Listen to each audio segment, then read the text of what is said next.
तो देखिए, modern history की जो शुरुआत होती है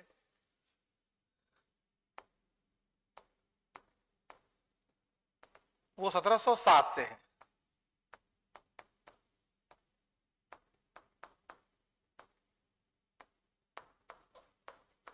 ठीक।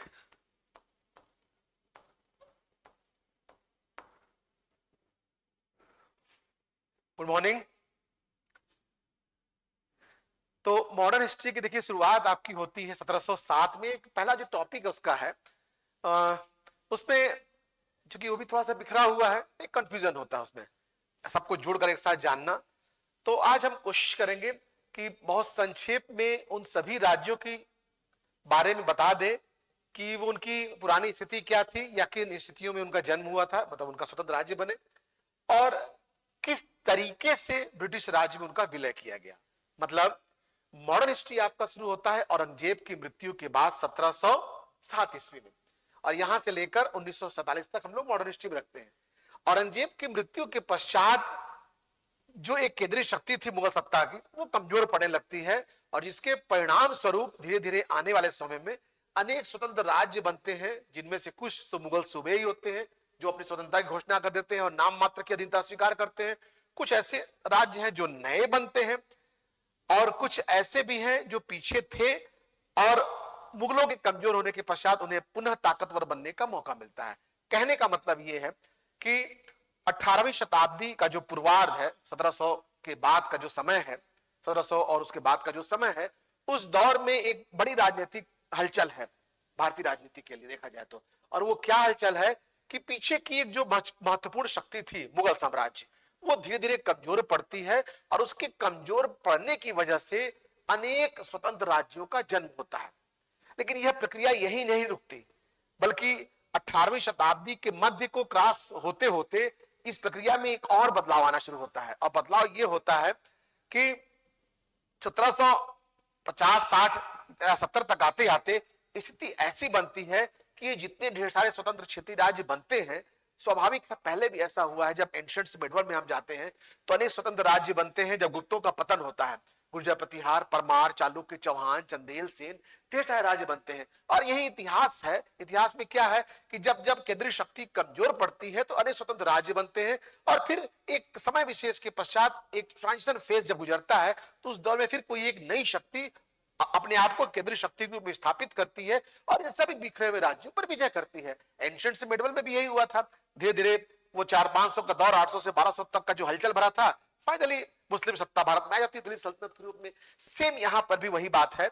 तो हम इन सब को एक साथ,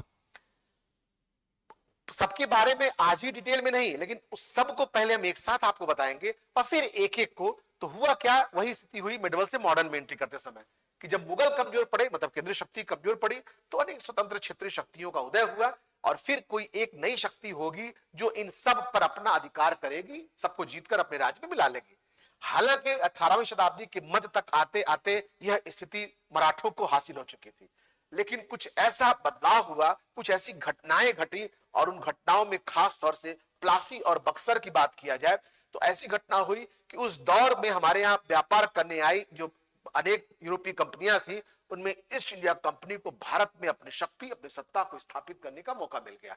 यह घटना अनायास ही घटी, अचानक कोई प्लानिंग नहीं था, मौका मिलता चला गया, और एक दो मौकों के पश्चात ईस्ट इंडिया कंपनी ने पीछे की ओर मुड़कर नहीं देखा, और धीरे धीरे इन बिखरी हुई शक्तियों को अपने कब्जे में ले लिया। या यूं कहे एक लाइन में, जैसा हमने कहा कि एक बार पहले बिखराव, जब केंद्रीय शक्ति कमजोर पड़ी, पहला स्टेप, अनेक छोटे छोटे राज्यों का उदय, क्षेत्रीय शक्तियों का बनना, दूसरा स्टेप, और फिर इन्हीं में से या किसी नई शक्ति द्वारा इन सब को जीतकर एक केंद्र शक्ति के रूप में अपने आप को बनाना, और इस सबका फिर अंत हो जाना। एंशिएंट से मिडवल में हम आते हैं, तब भी यही हुआ था, और मिडवल से मॉडर्न में जा रहे हैं, तब भी यही हुआ था। अब इस दौर के जो स्वतंत्र राज्य बने, उनमें सबसे पहले देखिए बंगाल बना 1700। देखिए ये जो डेट है ये है ना, तो ये जो डेट है आपका, ये अमूमन उस राज्य के स्वतंत्र होने का डेट है, जब से वो अपने आप स्वतंत्र रूप से व्यवहार करने लगा। तो जब मुगल औरंगजेब की मृत्यु के पश्चात मुगल प्रथम की प्रक्रिया में आना शुरू हुए, तो सबसे पहले बंगाल ने अपने स्वतंत्र स्थापना की घोषणा कर दी मुर्शिद कुली खां के समय में 1719 में। इसमें मोहम्मद शाह रंगीला का ही शासन था उस समय। तो 1719 जो पहला डेट है वो उसके आने का है, उसके जन्म लेने का या उसके नए राज्य के रूप में स्थापित होने का है, और जो दूसरा डेट है वो उस राज्य का ब्रिटिश राज्य में मिलने का है। तो पहले तो यही देख लीजिए आप, हमने लिखा हुआ बंगाल, इसका मतलब 1719 में बंगाल स्वतंत्र हुआ था, लगभग नाम मात्र की अधीनता थी लेकिन स्वतंत्र ही मानिए मुर्शिद कुली खान के समय में, और 1772 में वो ईस्ट इंडिया कंपनी या ब्रिटिश राज्य के अधीन हो गया। दूसरा है हैदराबाद। हैदराबाद 1724 में, हमने एक क्रम है, देखिए एक क्रम ये होगा कि स्वतंत्र होने के हिसाब से लिखे, और दूसरा क्रम ये हो सकता है कि ब्रिटिश राज में मिलने के हिसाब से। तो हमने ब्रिटिश राज में मिलने के क्रम में ये लिखा हुआ है कि सबसे पहले ब्रिटिश राज में कौन गया, बंगाल, उसके बाद हैदराबाद मैसूर 1799 में, देखिए लिखा हुआ है, उसके बाद मराठा 1818 में, उसके बाद पंजाब 1848 में, और लास्ट में अवध 1856। ये पहली बात हो गई कि औरंगजेब की मृत्यु के पश्चात अब स्वतंत्र होने की बात करें तो थोड़ा से क्रम इधर उधर हो जाएंगे। सबसे पहले कौन, 1719 में बंगाल, सेकेंड नंबर पे कौन, तो अवध जो सबसे लास्ट में विलय हुआ लेकिन स्वतंत्र हो गया 1722 में सादत खां के नेतृत्व में, उस समय भी मोहम्मद शाह रंगीला ही था। फिर तीसरे नंबर पे कौन, हैदराबाद 1724 में चिनकुलिश खां, ठीक। उसके पश्चात आप आ जाइए तो मैसूर आपका ये है मराठा, इसको आप 1707 लिख लीजिए और 1818 कर लीजिए, ठीक है। उसके बाद मैसूर आपका 1761 में। उसके बाद आप, हालांकि मराठा को हम बाद में क्यों बोल रहे हैं, एक्चुअली में मराठे तो मध्यकाल से ही थे। 1627 में शिवाजी का जन्म होना और उसके पश्चात मात्र 15-16 वर्ष के पश्चात ही दक्षिण भारत में उनका विजय प्रक्रिया का शुरू हो जाना और एक बड़े क्षेत्र पर अपना अधिकार, अपना एक मराठा राज्य की स्थापना, ताकतवर राज्य बनाना। हालांकि शिवाजी के पश्चात मराठों की स्थिति कमजोर पड़ गई और औरंगजेब के दौर में मराठों का एक बार मराठा क्षेत्र में मुगल सत्ता प्रभावी भी हुई। हालांकि जब 1707 में औरंगजेब की मृत्यु हुई और उधर शाहू का जब आना हो गया मुगल कैद से छूट करके, तो मराठों का उत्थान शुरू हुआ। तो कह सकते हैं कि 1680 में शिवाजी की मृत्यु से लेकर के 1707 तक का जो 27 साल का दौर है, उस दौर में मराठे संघर्ष करते हुए दिखाई पड़े। लेकिन जब औरंगजेब की मृत्यु हुई, मुगल कमजोर पड़े, तो इन्हीं मराठों को वो मौका मिला भारत में एक नई शक्ति बनने का, और कहीं ना कहीं वो उस स्थिति में पहुंच भी गए थे। लेकिन दुर्भाग्य था मराठों का या दुर्भाग्य था भारत का, इसमें आप कह सकते हैं कि 1761 में पानीपत के तीसरे युद्ध में मराठों की एक जो बड़ी हार हुई, उसने मराठों को रेस से बाहर कर दिया।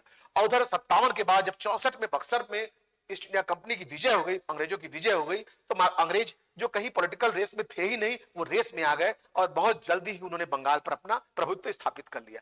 तो मराठे भारत की एक नई केंद्रीय शक्ति बनते बनते रह गए और अंग्रेज या ईस्ट इंडिया कंपनी जो कहीं रेस में नहीं थे, और अचानक शुरुआत जो हुई बंगाल से, वो धीरे धीरे जाकर अवध पर रुकी। 1856 में एक बड़े क्षेत्र पर उनका अधिकार हो गया। हालांकि उसके तुरंत बाद 1857 की क्रांति भी हो गई।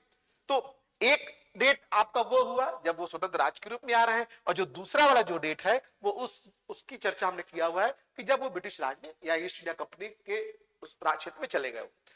फिर पहला देखिए बंगाल, हम बहुत संक्षेप में इनको बता भी देंगे कि कौन कैसे, मतलब जरूरी नहीं कि सबको युद्ध से ही जीता गया, तो कौन किस तरीके से ब्रिटिश राज्य में गया।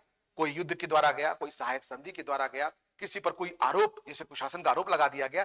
तो बहुत संक्षेप में हम आपको इस पूरी चीज को यहां बता देंगे, और फिर नेक्स्ट लेक्चर में आपको हम एक एक को, जैसे बंगाल की इस पूरी प्रक्रिया कैसे हुई फिर हम उसकी चर्चा करेंगे, या हैदराबाद तो बहुत छोटा सा होगा, मैसूर में भी 4 युद्ध है, उसकी पूरी प्रक्रिया कैसे हुई उसकी चर्चा करेंगे। तो फिलहाल अभी बहुत संक्षेप में कि सबसे पहले अगर ब्रिटिश राज्य में कोई गया तो वो था बंगाल। जब गया 1772 में, तो उसके पहले कहीं ना कहीं आप देखें 1760 से लेकर या 1757 से लेकर कुल खेल हुआ 57 से लेकर के और 65 के बीच में, कि मराठे एक रेस में थे, बाहर हुए, और उस दौर में एक ब्लैक होल ट्रेजेडी हुई थी प्लासी से पहले, उसके बाद प्लासी हुआ 1757 में, उसके बाद बक्सर हुआ 1764 में, 1765 से लेकर 72 तक बंगाल में द्वैत शासन रहा, और फाइनली 1772 में बंगाल पर अंग्रेजों का अधिकार हो गया, ईस्ट इंडिया कंपनी का अधिकार हो गया। अब हालांकि आपको ये लगेगा कि सर समझ में तो कुछ भी नहीं आया, बिल्कुल सही बात है, क्योंकि हम चर्चा तो किसी की नहीं कर रहे, बट सबकी चर्चा एक साथ अभी कर पाना मुश्किल है। तो अभी हम बस केवल ये बता रहे हैं कि बंगाल को अगर अंग्रेजों ने अपने अधिकार में दिया तो क्या हुआ, क्या क्या था। तो सबसे पहले प्लासी हुआ था, जिसके पीछे कहीं ना कहीं एक बड़ा कारण ब्लैक होल ट्रेजेडी था। और उसमें जब प्लासी हुआ, सिराजुद्दौला था, तो एक्चुअली में ब्लैक होल ट्रेजेडी के लिए सिराजुद्दौला की ही उत्तरदायी अंग्रेजों ने माना था और उसका बदला लेना था, उसको सत्ता से हटाना था। प्लासी जीत करके कहीं ना कहीं सिराजुद्दौला को सत्ता से हटा दिया गया। और हम कह सकते हैं कि इसी के बाद अंग्रेज बंगाल में किंग मेकर, तो हम चाहेंगे कि इसकी चर्चा डिटेल में बंगाल वाले में ही, बस आप ये कह लीजिए कि 1757 से लेकर के और 1765 तक बंगाल में अंग्रेज किंग मेकर के रूप में रहे। उन्होंने जिसको चाहा बंगाल का नवाब बनाया प्लासी जीतने के पश्चात। उसके बाद 65 में उन्होंने देखा द्वैत शासन लगा दिया, दोहरा शासन, कुछ अधिकार अपने पास, कुछ अधिकार बंगाल के नवाब के पास, मतलब एक सेकंड स्टेज में आ गए, धीरे धीरे वो बढ़ रहे थे आगे। और लास्ट में 1772 में आकर उन्होंने बंगाल को ब्रिटिश राज में मिला लिया। तो कहने का मतलब प्लासी से शुरुआत हुई, प्लासी में विजय हुआ। बक्सर जो उनकी निर्णायक विजय थी, हम फिर कह रहे हैं, हम अभी अंदर नहीं जा रहे हैं, हमको डिटेल में बताना है बक्सर युद्ध कब किन परिस्थितियों में हुआ, कौन कौन सी शक्तियां अंग्रेजों के खिलाफ, तीनों शक्तियां कौन सी थी, प्लासी किस परिस्थिति में हुआ, द्वैत शासन क्या है, हम अभी चर्चा करेंगे नेक्स्ट लेक्चर में। तो अभी बस यही जान जाइए कि बंगाल में प्लासी से कहीं ना कहीं एक नींव पड़ी और जो फाइनली 1772 में बीच की घटनाओं के साथ बंगाल पर अंग्रेजों का अधिकार हो गया। तो कम से कम आप इतना जान गए कि बंगाल पर स्वतंत्र कब हुआ, 1719, अंग्रेजों के हाथ में पूर्णतया कब गया, 1772 में। और वो बड़ी मोटी घटना कौन सी थी, तो वो था प्लासी, बक्सर, द्वैत शासन और फाइनली विलय। सेकंड पे आ जाइए, हैदराबाद। हैदराबाद का समय बहुत छोटा ही था, 1724, हालांकि मैसूर का इससे भी छोटा है। तो 1724 में चिनकुनिज खान ने स्वतंत्र हैदराबाद राज्य की स्थापना की थी, आज सब शाही वंश बोलते हैं। और चिनकुनिज खान के पश्चात हैदराबाद में कोई बहुत विशेष ताकतवर शासक हुआ ही नहीं। जब वेलेजली आया था तो वेलेजली एक प्रपोजल लेकर आया था, सब्सिडियरी अलायंस जिसको बोलते हैं, सहायक संधि। और उस सहायक संधि के प्रावधान ही कुछ ऐसे थे, बहुत कुछ आज के परिप्रेक्ष्य में भी दिखाई दे सकता है, जब बड़ी बड़ी शक्तियां दूसरे देशों को सुरक्षा की गारंटी देकर उनका बहुत शोषण कर लेती हैं या लगभग उनको अपने अधीन बनाकर रख लेती हैं। आज के परिप्रेक्ष्य में भी ये बात है। आप वो देखिए, वही बात उस समय हुआ। वेलेजली जब आया तो अंग्रेजों की विजय नीति तो शुरुआत हो ही चुकी थी, क्योंकि आप उसके पहले बंगाल जीत चुके थे, मैसूर भी 1799 में जीत रहे हैं वो।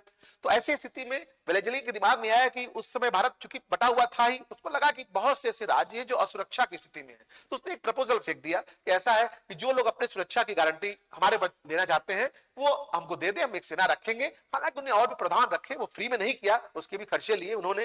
और उन्होंने कहा कि सेना रखेंगे, आप सुरक्षा करेंगे, और लेकिन बदले में उन्होंने बहुत से कुछ मनवा भी लिया। आप मोटे तौर पे कह सकते हैं कि उनकी संप्रभुता ही छीन ली। उनकी सभी आंतरिक या विदेश नीति जो भी करना, उनको युद्ध, दोस्ती, सब कुछ अंग्रेजों से पूछकर करना है। सबसे कमजोर अपने आप को हैदराबाद ने महसूस किया। सबसे पहले हैदराबाद ने सहायक संधि को स्वीकार कर लिया। कह सकते हैं कि हैदराबाद ब्रिटिश राज का हिस्सा बन गया। हालांकि हैदराबाद के बाद मैसूर, तंजौर, हम एक कोड बताते हैं सहायक संधि को लेकर, HMT। तो हालांकि उसकी चर्चा हम लोग बाद में जब आएंगे हैदराबाद में तो कर लेंगे। हैदराबाद, मैसूर, तंजौर। तो कम से कम क्या जान गए आप कि हैदराबाद जन्म कब लिया, 1724 में, चिनकुनिज खां। अब कौन सा युद्ध हुआ वो सब हैदराबाद में बताएंगे आपको हम। फाइनली 1799 में गया, किस तरीके से गया, तो वो तरीका क्या था कि वेलेजली एक सहायक संधि का प्रावधान लेकर आया था। उस संधि को स्वीकार करने वाला पहला राज्य हैदराबाद था, और इस तरह से हैदराबाद ब्रिटिश राज्य का हिस्सा बन गया या उसके अधीनता में। तीसरे नंबर पे मैसूर। मैसूर 1761 में हैदर अली के नेतृत्व में एक स्वतंत्र राज्य के रूप में स्थापित हुआ। पहले विजयनगर का हिस्सा हुआ करता था मैसूर का जो क्षेत्र नया बना ये। और मैसूर को जीतने के लिए अंग्रेजों को 4 युद्ध लड़ने पड़े। अब ये ऐसा थोड़ी ना कि हमने ये डेट लिख दिया, यही से मामला खत्म हो गया, लेकिन कम से कम इस चार्ट में आप समझ गए कि मैसूर को कैसे जीता गया या मैसूर कब आया। तो कम से कम 2 लाइन में आपको मालूम है कि मैसूर 1761 में हैदर अली के नेतृत्व स्वतंत्र हुआ था, और 1799 में, लेकिन इस बीच में अंग्रेजों से उसके 4 युद्ध हुए।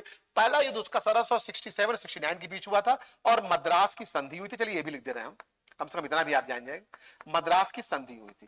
दूसरा जो हुआ था, संधि कब हुई होगी, स्वाभाविक 69 में, 69 में हुई होगी। दूसरा जो युद्ध हुआ था 80 to 84 में हुआ था, और मंगलौर की संधि हुई थी। कब हुई होगी, स्वाभाविक है 84 में हुई होगी की संधि। तीसरा युद्ध कब हुआ था, 1790 से 92 में, और यहां पर भी संधि हुई थी, श्रीरंगपट्टनम की संधि, श्रीरंगपट्टनम की संधि। और 1799 में ही टीपू की मृत्यु हो गई, तो युद्ध समाप्त हो गया। और एक संधि करने के पश्चात यह राज्य भी ब्रिटिश राज्य का हिस्सा बन गया। हालांकि अभी तो ईस्ट इंडिया कंपनी ही है यहाँ पे सब कुछ। 1857-58 से प्रक्रिया शुरू की, जब क्रांति हो जाएगा तो हम क्राउन का शासन कहेंगे। तो फिलहाल हम अंग्रेज कह के ही चल सकते हैं आराम से, क्योंकि east India company British company. तो ऐसी स्थिति में हम केवल इतना कह सकते हैं अभी एक संक्षेप में कि मैसूर अंग्रेजी राज्य में। अब देखिए, मान लीजिए आपसे पूछ दे 4 राज्यों का नाम दे दे क्रोनोलॉजी में आगे पीछे करके, तो दोनों स्थिति कौन स्वतंत्र अस्तित्व में आए उसका भी क्रोनोलॉजी आप आसानी से बता सकते हैं, इतना ही पढ़ के। और कौन किस क्रम में ब्रिटिश राज्य का हिस्सा बना तो भी बता सकते हैं कि बंगाल, हैदराबाद, मैसूर, मराठा, पंजाब, अवध और छोटे छोटे राज्य छोड़ दीजिए, इन बड़े राज्यों की बात हुई। तो 4 युद्ध किस संधि के द्वारा, और लास्ट में टीपू की मृत्यु, मैसूर भी चला गया। फिर मराठा, 3 आंग्ल मराठा युद्ध हुए। इसको भी थोड़ा सा आपको हम डिटेल में बताएंगे, अच्छा लगेगा आप लोगों को जब केवल मराठा की बात करेंगे, पूरा एक दिन लगेगा ये इसके लिए। 3 आंग्ल मराठा युद्ध हुए, तो कम से कम ये तो आप जान गए। लेकिन मराठों में एक बात जाननी है कि जैसे अभी ये नया, ये भी नया, ये भी नया, लेकिन मराठा नया राज्य नहीं था। अभी हमने बताया भी आपको कि मेडिवल हिस्ट्री का ही पार्ट है, शिवाजी से इसकी शुरुआत होती है। वो अलग बात है कि 1680 में शिवाजी की मृत्यु के पश्चात 27 साल मराठों के लिए थोड़ा सा एक खराब फेस था, जब शिवाजी के बाद संभाजी, या संभाजी के बाद राजा राम, या फिर ताराबाई, इन लोगों ने कहीं ना कहीं अंग्रेजों से अपना संघर्ष को कंटिन्यू रखा था। लेकिन 1707 में औरंगजेब की डेथ और इधर शाहू का छूट कराना, ये 50 साल 1707 के बाद मराठों के लिए बहुत अच्छा रहा। और अच्छा इतना रहा कि मराठे 1750-52 तक आते आते एक शीर्ष शक्ति बन गए हैं, क्योंकि उन्होंने मुगलों से भी चौथ और सरदेशमुखी लेना शुरू कर दिया था। और चौथ और सरदेशमुखी लेने का मतलब यह था मराठी सत्ता के शीर्ष में थे, क्योंकि इधर से वो गुंडा टैक्स था, हफ्ता टैक्स था कि भाई हमको ये टैक्स दो, हम आपके ऊपर कोई आक्रमण नहीं करेंगे, और कोई और आक्रमण करता है तो आपकी सुरक्षा करेंगे।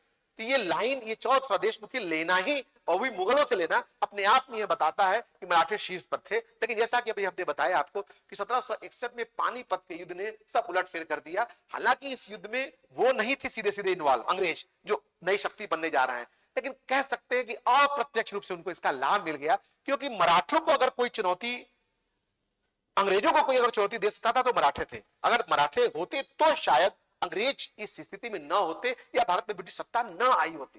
लेकिन मराठों का जाना अंग्रेजों के लिए एक वॉकओवर जैसा हो गया, आप कह सकते हैं। और उसके पहले ही 1761 से पहले ही 57 में प्लासी जीते थे। प्लासी इतना निर्णायक नहीं था। प्लासी के बाद ना अंग्रेज भारत में कोई शासक नहीं बने। हालांकि उन्होंने अपना एक कठपुतली शासक वहां जरूर बता दिया, पहले मीर जाफर को, फिर मीर कासिम को, फिर मीर जाफर को, फिर नजमुद्दौला को, वो करते रहे वो। इसलिए हमने कहा कि प्लासी से लेकर 65 तक बंगाल में एक तरह से किंग मेकर के रूप में अंग्रेज थे, जिसको चाहते थे शासक बनाते थे। लेकिन पूर्ण शक्ति, हाफ शक्ति तो 65 के बाद ले लिया द्वैत शासन में, और पूर्ण शक्ति 72 में लिया। तो इस स्थिति में कहीं ना कहीं मराठों का हारना इनडायरेक्ट वे में अंग्रेजों के लिए लाभप्रद साबित हुआ। तो मराठों से 3 युद्ध हुए। पहला युद्ध हुआ 1775 में शुरू हुआ था, 82 में समाप्त हो गया था, और सालबाई की संधि हुई थी यहां पे।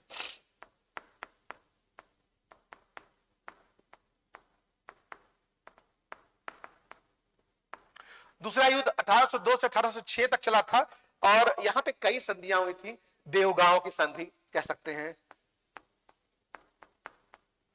सूजी अर्जुन गांव, हम डिटेल में बताएंगे। इसी ये सिंधिया से हुई थी, ये भोसले से हुई थी। फिर तीसरा हुआ 1817-18 में हुआ था, और इसी के बाद मराठा राज्य का अंत हो गया। इस समय पर भी कई अनेक संधियां हुई, इसमें आपका इंदौर का भी है, ग्वालियर का भी है, पुणे का भी है। सभी सरदार जगह जगह हार रहे थे, और फाइनली पेशवा भी हार करके संधि कर लिया। और कुल मिला जुला के मराठों का भी 1818 में विलय हो गया, और एक छोटा सा हिस्सा सतारा दे दिया गया शिवाजी के वंशज प्रताप सिंह को। अदरवाइज बाद में आके सतारा भी डलहौजी के समय में हड़प नीति द्वारा उसको भी कब्जे में ले लिया गया, गोंदनिक प्रथा के निषेध के द्वारा। तो कुल मिला जुला करके मराठा हम कहेंगे तो क्या कहेंगे कि 1707 से साहू के समय में चूंकि मराठों के उत्थान की प्रक्रिया शुरू हुई, इसलिए हमने 1707 लिखा है। अदरवाइज कंफ्यूजन मत रखिएगा, मराठे 1707 में नहीं आए। मराठों का कहा जाए तो 1627 में शिवाजी के जन्म के बाद, या यूं कह लीजिए 1643 में सिंगड़ आदि की विजय के पश्चात ही मराठों का दौर शुरू हो गया था। तो हम वहां से लेकर चलेंगे। लेकिन चूंकि मॉडर्न की बात हो रही है, औरंगजेब के बाद की बात हो रही है, तो वो दौर 1707 में ही शुरू होता है, जब शाहू को अंग्रेज छोड़ देते हैं, और मुगल कांग्रेस करें, मुगल अपने कैसे छोड़ देते हैं। और बाद में फिर यही शाहू अपने योग्य पेशवाओं बालाजी विश्वनाथ से लेकर और अंतिम पेशवा बाजीराव द्वितीय तक आते आते जो एक उत्थान भी हुआ और फिर पतन भी हुआ इन्हीं पेशवाओं को। तो उसके बाद पंजाब का नंबर आता है। पंजाब भी अब देखा जाए तो रणजीत सिंह का जन्म 1780 में हुआ है, लेकिन अमृतसर और लाहौर को जीतने की बात देखा जाए तो लगभग लगभग 1800 के आसपास हम कह सकते हैं, इसलिए हमने 1800 यहां भी लिख दिया है। रवाइस सुकरचकिया मिसल के थे, महासिंह के पुत्र थे रणजीत सिंह। 1792 में वो राजा बने थे, सुकरचकिया मिसल के प्रधान बने थे, और 92 के पश्चात उन्होंने अपने विरोधियों या दक्षिण पश्चिम से उत्तर पश्चिम से होने वाले आक्रमणों को, उन्होंने अफगानों के आक्रमणों को बड़े ही वीरता से उसका संभाला, और फिर अमृतसर और लाहौर जीतने के पश्चात उधर एक नई शिक्षक शक्ति की स्थापना कर दी पंजाब में। तो 1800 ने मोटा मोटा लिख दिया है, लेकिन ये भी दौर बहुत लंबा नहीं रहा। इसके पहले ही 1809 के आसपास में अमृतसर की संधि करके रणजीत सिंह बहुत कमजोर हो चुके थे, और रणजीत सिंह की मृत्यु जब 1839 में हो गई थी, उसके पश्चात नाम मात्र के शासक हुए, और दलीप सिंह के समय में लास्ट में 2 युद्ध हो गए, वही दोनों की चर्चा है। एक 1845-46 में हुआ था, और संधि हुई थी लाहौर की संधि,